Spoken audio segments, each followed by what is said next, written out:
सो हे traders, स्वागत है आप सबका इस फ्रेश वीकली मार्केट एंड इस वीडियो में। चलिए बात करते हैं नेक्स्ट हफ्ते हम लोग ऑल ओवर जो वर्ल्ड मार्केट है उसको कैसे अप्रोच करेंगे। तो चलिए वीडियो को स्टार्ट करते हैं। तो पहला तो ये है डॉलर इंडेक्स का डेली चार्ट। ठीक है, डॉलर इंडेक्स लगभग मैंने हर हफ्ते मैंने वीकली बेसिस में आपको अपडेट किया था। डॉलर इंडेक्स कभी भी ये जो जोन है 104 के ऊपर क्लोजिंग मिलता है हम लोगों को, तो dollar index based on short time frame dollar index में हम लोग एक अच्छा खासा रैली अपवर्ड की तरफ देख सकते हैं। तो अगले हफ्ते मेरा प्रेडिक्शन यही है कि डॉलर इंडेक्स अपने ये जो लेवल है 104 के ऊपर अगर क्लोजिंग मिल चुका हमको डेली बेसिस पे, अगर इसको वीकली भी देखें, वीकली भी अच्छा खासा एक स्ट्रॉन्ग मोमेंटम इधर इसको मैं हटा देता हूँ, एक सेकंड रुकिए।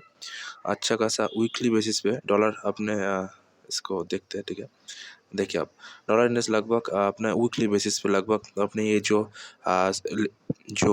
रिसेंट जो ऑर्डर ब्लॉक था इस जोन के आसपास ट्रेड कर रहा है। 104 के ऊपर डॉलर इंडेक्स एक शॉर्ट टर्म बेसिस पे हम लोग डॉलर इंडेक्स में एक अच्छा खासा रैली हम लोग देख सकते हैं। ठीक है, मतलब डॉलर इंडेक्स इधर से बुलिश होने की मतलब 80 to 90% प्रोबेबिलिटी है। ठीक है, उसके बाद हम लोग बात करेंगे 10 ईयर गवर्नमेंट बॉन्ड का यील्ड रेट है, वो भी लगभग अपने एक ये जो major order block order support zone है। ठीक है, इधर से लिक्विडिटी को खींच के ये जो जोन है इस जोन के ऊपर एक बेशना short term movement based on daily movement लगभग इस जोन के ऊपर अगर ये जो जोन है लगभग 4% के आसपास ये जो जोन है यूएस 10 ईयर गवर्नमेंट बॉन्ड में भी एक अच्छा खासा स्ट्रॉन्ग अच्छा खासा अपवर्ड की तरफ मूवमेंट हम लोग देख सकते हैं। ठीक है, अगर इसको बहुत ही ज़्यादा स्ट्रॉन्ग होना है तो डॉलर ये 10 ईयर जो गवर्नमेंट बॉन्ड है लगभग अपने ये जो लेवल है 4% 4.21% के ऊपर क्लोजिंग मिलना चाहिए। अगर इस जोन के ऊपर क्लोजिंग मिलता है तो डॉलर वैसे भी स्ट्रांग है, और 10 ईयर गवर्नमेंट बॉन्ड अगर डॉलर को सपोर्ट कर दिया तो डॉलर और भी ज़्यादा स्ट्रांग हो जाएगा। ठीक है, गोल्ड के लिए जो फ्रेश लेवल है गोल्ड ये जो एक पेयर से अगेंस्ट ये है यूएसडी अगन गोल्ड। ठीक है, यूएसडी अगन गोल्ड का अगर भाव चेक करें, देखिए अगर यूएसडी गोल्ड ऑल जो अदर्स पेयर्स है इससे ज़्यादा स्ट्रॉन्ग है गोल्ड, क्योंकि गोल्ड अपने ये जो सपोर्ट लेवल है इसको अगर मार्कअप किया जाए, गोल्ड अपने ये जो सपोर्ट लेवल है लगभग 228 का जो जोन है इस जोन एक सपोर्ट की तरह काम करेगा। अगर गोल्ड के लिए हम लोग डेली कुछ अगर शॉर्ट ट्रेड भी प्लान करें तो गोल्ड के लिए फ्रेश जो सेलिंग लेवल होगा 2028 के लिए, मतलब ये जो जोन है 2008-9 के नीचे अगर गोल्ड डेली बेसिस पे या फिर 4 आवरली टाइम फ्रेम के बेसिस पे अगर गोल्ड में हम लोगों को एक बेयरिश क्लोजिंग मिलता है तो हम लोगों को गोल्ड इधर शॉर्ट करना होगा। ठीक है, डॉलर भी स्ट्रांग है, गोल्ड भी वीक है, अच्छा खासा मोमेंटम हम लोग शॉर्ट करके गोल्ड में कमा सकते हैं। ठीक है, और अगर मिलता है तो गोल्ड को इस जोन के नीचे शॉर्ट करना जो 2009 का जोन है इस जोन के नीचे गोल्ड को शॉर्ट करना, और जो सपोर्ट लेवल है लगभग 1936 के आसपास अपने पोजीशन को स्क्वायर अप कर देना। ठीक है, तो सिल्वर गोल्ड से ज़्यादा बेयरिश तो सिल्वर है, सिल्वर ज़्यादा बेयरिश है। ठीक है, तो सिल्वर लगभग अपने ये जो जोन है इस जोन के नीचे बार बार सिल्वर टेस्ट करने आता है। तो सिल्वर के लिए जो फ्रेश सेलिंग लेवल होगा लगभग 22 के नीचे, मतलब ये जो स्विंग लो है, अगर स्विंग लो को ब्रेक कर दिया तो सिल्वर में हम लोग 20 का राउंड लेवल हम लोग देख सकते हैं सिल्वर में। ठीक है, उसके बाद हम लोग बात करेंगे यूएस 30 का क्या व्यू पॉइंट है, अपने ऑल टाइम हाई के आसपास है यूएस 30। ठीक है, इसका अगर कुछ बाइंग करना है तो इस जोन के आसपास अगर कुछ बाइंग मिलता है तो जो 37,590 के आसपास अगर कुछ बाइंग मिलता है तो इस जोन के आसपास बाइंग करके चलना। अभी का जो जोन है अभी यूएस 30 ये जो जोन है इस जोन में कुछ भी बाइंग या सेलिंग बाइंग मत करना, सेलिंग तो मत ही करना। ठीक है, इस जोन के आसपास अगर मिलता है जो एक पीओसी जोन है, इस जोन के आसपास अगर मिलता है, इधर 50 डे एक्सपोनेंशियल मूविंग एवरेज का भी सपोर्ट भी है, ठीक है। इस जोन के आसपास अगर मिलता है तो ES30 को हम लोग बाय करके चल सकते हैं, ठीक है। और नैश 100 भी से हम डाउ जोन्स देखते हैं। डाउ जोन्स अगर वीकली बेसिस बात किया जाए, देखिए डाउ जोन्स लगभग अपने ऑल टाइम हाई को ब्रेकआउट करके ये जो जोन है, एक बुलिश कैंडलस्टिक फॉर्मेशन इधर डाउ जोन्स बना रहा है, तो वीकली बेसिस में बहुत ही ज़्यादा स्ट्रॉन्ग है। अगर डेली बेसिस पे देखें और डेली टाइम पे, तो ये जो पीओसी जोन है, लगभग मैंने ES30 में भी बता दिया था, ये जो जोन है, अगर इस जोन के आसपास अगर कुछ बियरिश पैटर्न बना के एक, अगर पाथ इंडिकेटर से बात किया जाए, देखिए ये तो अपवर्ड की तरफ एक रैली दिया, ठीक है, रैली दिया, फिर इस जोन के आसपास रिटेस्ट लेकर फिर अपने रैली को मूवमेंट अपने ये जो बुलिश कंटिन्यूएशन था इसको कंटिन्यू किया, ठीक है। तो फ्रेश बाइंग करना, ये जो जोन है, अगर इस जोन के आसपास डाउ जोन्स मिल जाता है, इस जोन के आसपास डाउ जोन्स मिल जाता है, इस जोन के आसपास अगर डाउ जोन्स मिल जाता है, तो इस जोन के आसपास एक फ्रेश बाइंग करके चलना, ठीक है। नैस्डैक में भी सेम, अपने नैस्डैक डाउ जोन्स को नैस्डैक अंडर परफॉर्म कर रहा है, क्योंकि देखिए जिधर डाउ जोन्स हमने ऑल टाइम हाई को ब्रेकआउट करके अपने बुलिश रैली को कंटिन्यूएशन कर रहा है, इधर नैस्डैक अपने ये जो ऑल टाइम हाई है 16,150 16,200 का जो लेवल है, इस जोन के आसपास अभी भी नैस्डैक अटका हुआ है, अभी भी नैस्डैक इस जोन को अपने एक रेजिस्टेंस की तरह मान रहा है, ठीक है। तो नैस्डैक में मेरा जो भी पॉइंट होगा, इसको अगर इसको अगर ब्रेकआउट करके एक रिटेस्ट मिलता है, तो हम लोग नैस्डैक में भी एक बुलिश रैली के लिए जा सकते हैं, ठीक है। तो S&P 500 भी सेम है, डाउ जोन्स की तरह अपने ऑल टाइम हाई को ब्रेकआउट करके ऊपर का जो जोन है, इस जोन के आसपास ट्रेड कर रहा है।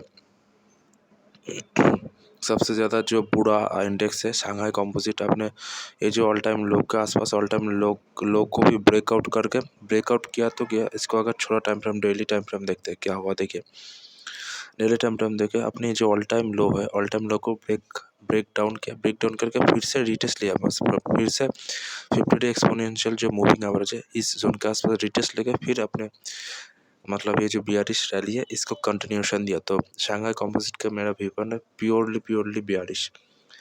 हैंग भी सेम रिटेस्ट करके बियरिश जो कंटिन्यूएशन था, इस जोन के आसपास रिटेस्ट करके फिर कंटिन्यू करा, तो अच्छा सिग्नल नहीं माना जाता। UK 100 बेस होना, वीकली टाइम फ्रेम देखिए, वीकली टाइम फ्रेम साइडवेज है, मतलब कुछ ट्रेड नहीं बन सकता इस जोन के आसपास। जापान कैंडल्स निक्की भी अपने ये जो जोन है, इस जोन के आसपास एक shooting star candlestick pattern formation कर रहा है, अपने ऑल टाइम हाई के आसपास है, इस जोन के shooting star candlestick pattern formation हो रहा है। अगर फॉल मिलता है तो इस जोन के आसपास फ्रेश बाइंग होगा, ठीक है। ऑजी 200 भी अपने कंसोलिडेशन को ब्रेकआउट कर चुका है, देखना अगर वीकली बेसिस पे एक बुलिश कैंडलस्टिक पैटर्न भी फॉर्मेशन हो चुका है, और ये जो बॉक्स पैटर्न है, मतलब ये जो साइडवेज मोमेंटम है, इस जोन के आसपास वीकली बेसिस पे भी ब्रेकआउट कर दिया, और अपना जो RS का वैल्यू है 60 का सपोर्ट लेके फिर भी ऊपर जा रहा है, मतलब इधर ऑस्ट्रेलियन 200 बुलिश जाने की पूरा प्रोबेबिलिटी है, ठीक है।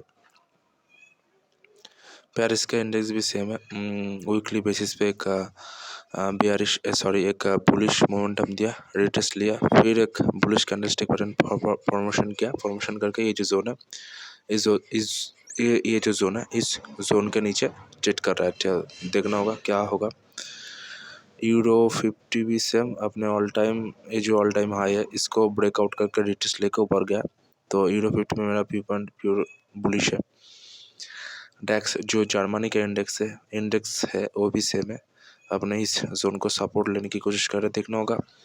और RS भी मतलब ये जो 60 के ऊपर ही है, और इधर RS थोड़ा बहुत स्लो डाउन कर रहा है, लगभग इस जोन के आसपास। अगर बेयरिश रैली, अगर उधर से डॉलर बुलिश होगा, गोल्ड बेयरिश होगा, तो हम लोग जो रिक्स या एसेट है, जैसे स्टॉक हो गया, इंडेक्स हो गया, इसमें हम लोग अच्छा खासा एक बेयरिश मोमेंटम देख सकते हैं, ठीक है। तो निक्की जो यूरो नेक्स्ट वो भी से मतलब अपने एक ऑल टाइम हाई के आसपास है, और इस जोन को कंसोलिडेट कर रहा है, ठीक है। तो निफ्टी में फ्रेश बाइंग सेलिंग लेवल क्या है, चलिए बात करते हैं। बेस्ड ऑन वीकली बेसिस जो निफ्टी अपने ये जो लेवल है, अपना ये जो लेवल है इसको डेली टाइम फ्रेम प्लॉट कर दे, अच्छा से समझ में आ जाएगा। डेली टाइम फ्रेम में देखिए अपना ये जो लेवल है जहाँ से मार्केट गिरा था उस जोन के आसपास डेली बेसिस पे shooting star candlestick pattern formation कर दिया, जो अच्छा सिग्नल नहीं माना जाता based on daily time frame. ठीक है, मार्केट ऊपर भी गया और नीचे भी आ गए, तो based on daily time frame अच्छा खासा shooting star candlestick pattern formation कर दिया। कहाँ पे किया? ये जो ऑल टाइम हाई है इस ऑल टाइम हाई के आसपास किया। ऑल टाइम हाई के आसपास करने का मतलब क्या है? इधर से सेलर अभी भी इस जोन में एक्टिवेट है। ठीक है, सेलर अभी भी इस जोन में एक्टिवेट है। डेली टाइम में शूटिंग स्टार कैंडलस्टिक पैटर्न बना दिया। डेली टाइम फ्रेम में फ्रेश सेलिंग कब होगा? अपने चार्ट को मार्कअप कर देना। कभी भी निफ्टी 21,527 के नीचे ट्रेड करने लगा तो ये जो shooting star candlestick pattern formation किया, ये जो सेलर लोग अपने पोजीशन को अभी भी स्क्वायर अप नहीं किया, इसको कंफर्मेशन मिल जाएगा। तो 21,527 के नीचे अगर कभी भी निफ्टी आवरली बेसिस पे कभी भी कोई भी कैंडल क्लोजिंग मिलता है तो उस कैंडल के लो के नीचे शॉर्ट कर देना। और नेक्स्ट जो टारगेट है लगभग ये जो जोन है जो 21,024 और 20,699 20,700 के आसपास हम लोग इसको कैप्चर करके चल सकते हैं। ठीक है, तो निफ्टी में मेरा जो लेवल है 42 है, बुलिश नहीं है। तो बैंक निफ्टी देखिए, बैंक निफ्टी को अंडर परफॉर्म कर रहा है। तो बैंक निफ्टी का जो नेक्स्ट टारगेट होगा, ये जो डेली टाइम फ्रेम में अच्छा खासा सेलिंग कैंडलस्टिक पैटर्न मिला। अगर इसको लाइन चार्ट में पैटर्न किया जाए तो देखिए ये जो लेवल है इस काइंड ऑफ देखिए क्या है, इस डबल टॉप का नेकलाइन ब्रेक डाउन करा, फिर से इस जोन में सपोर्ट लेके कंटिन्यूएशन हम लोग इधर से देख सकते हैं। ठीक है, अगर कंटिन्यूएशन मिला तो ये जो जोन है इस जोन के आसपास सेल करके चलना। जो 45,673 के नीचे शॉर्ट करके चलना। और जो नेक्स्ट टारगेट होगा अपने जो स्विंग लो को टारगेट लेके चलना। जो 200 मूविंग एवरेज है 44,456, जो 200 एक्सपोनेंशियल मूविंग एवरेज है, इस जोन के नीचे इस जोन को मतलब मार्कअप करके चलना। ठीक है, तो सेल कब करना है? सेल करना है ये जो स्विंग लो है जो 45,673 उसको 45,867 के नीचे अगर मिलता है क्लोजिंग, बेस होना कितना 15 मिनट में नहीं है, आवर्ली टाइम फ्रेम में अगर क्लोजिंग मिलता है तो हम लोग एक स्विंग ट्रेड एक्टिवेट करके चलेंगे। जो 45,867 के नीचे शॉर्ट करना। जो नेक्स्ट टारगेट होगा 44,506। ठीक है, 506। ठीक है, जो 200 एक्सपोनेंशियल मूविंग एवरेज का भी सपोर्ट है। ठीक है, तो ये था एक शॉर्ट टर्म वीकली एनालिसिस। अगर वीडियो पसंद आए तो चैनल को सब्सक्राइब कर देना, वीडियो को एक लाइक कर देना और वीडियो को शेयर कर देना। Thanks for watching.